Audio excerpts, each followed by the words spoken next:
சாய் பக்தர்களுக்கு என் அன்பு வணக்கங்கள். ஓம் சாய்ராம். என் அன்பு குழந்தை, வார்த்தைக்கு வார்த்தை போனால் போகட்டும் என்று சொல்லிக்கொண்டே இருந்தாய். நான் அப்பொழுதே உன்னை எச்சரித்தேன், வாயிலிருந்து வரும் வார்த்தைகள் நல்லதாக இருக்கட்டும் என்று.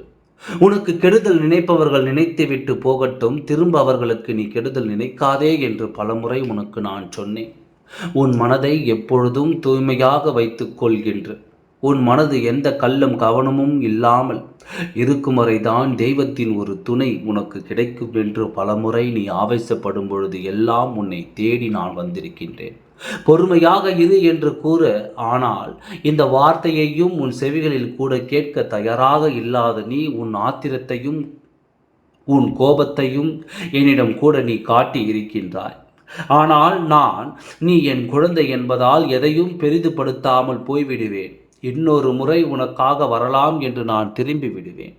உனக்காக எத்தனை முறை வந்தாலும் உன் அலட்சியத்தாலும் ஆத்திரத்தாலும் நல்லதை உன் கண்கள் கண்டாலும் நல்லதை உன் செவிகளை கேட்க தடைகள் கொடுத்து கொண்டிருந்தது.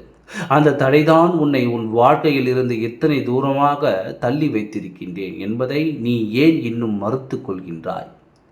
என் குழந்தையே, வாழ்க்கையில் நல்ல காலங்கள் வரும்பொழுது உன் கதவை வந்து தட்டும் பொழுது அதை திறந்து பெற்றுக்கொள்பவர்கள் புத்திசாலி பிள்ளைகள்.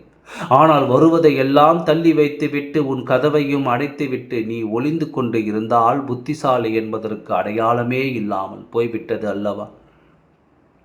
வார்த்தைக்கு வார்த்தை கோபத்தால் உன் வாயிலிருந்து வரும் வார்த்தைகள் நிதானமாக இருந்தால் இதயம் இழந்திருக்க மாட்டாய். அந்த நிதானத்தை இனியாவது நீ பெற்றுக்கொள்ள வேண்டாமா? அவசரத்தில் எடுக்கும் முடிவு எப்போதும் ஆபத்தை கொடுக்கும். நிதானம் என்றும் உன் வாழ்க்கையை நினைத்து நிற்கும். இல்லாததையும் இழந்ததையும் கூட தேடி உனக்கு கிடைக்கும். அந்த கையேந்தும் நிலை உனக்கு வந்திருக்காது. யாரிடமும் கடன் கேட்கிறேன் என்ற குற்ற உணர்வு உனக்கு வந்திருக்காதே. சாயப்பா, என்னை கடன் கேட்கும் பொழுது நிலைமைக்கு தள்ளிவிடுவாயே என்று என்னை காணப்போதும் குறை கூறுகிறாயே தவிர உன்னிடத்தில் இருக்கும் தவறை நீ உணர்ந்து கொள்வதாக இல்லை. விவாதத்தை விட்டால் வாழ்க்கை நிலையாக இரு சொல்லிக் கொண்டிருக்கையால் இப்பொழுது உன்னை விட்டு போகப் போவது என்னவென்று நான் வந்து இனியும் நீ என்னை வெறுத்தாலும் உன்னை விட்டு நான் தள்ளி போக மாட்டேன். காரணம், நீ என் குழந்தை. உன் வாழ்க்கையை என்னிடம் ஒப்படைத்திருக்கிறாய். பொறுப்பை தட்டி கழிக்க நீயல்லவே நான் உன் சாயப்பா. அதனால்தான் பொறுப்பை என் தலை மீது வைத்திருக்கின்றேன். உனக்கு நல்லதொரு வாழ்க்கை கொடுக்க போகட்டும் என்று நீ நினைத்தது உன்னை விட்டுத்தான் போய்விட்டது. என்ன தெரியுமா?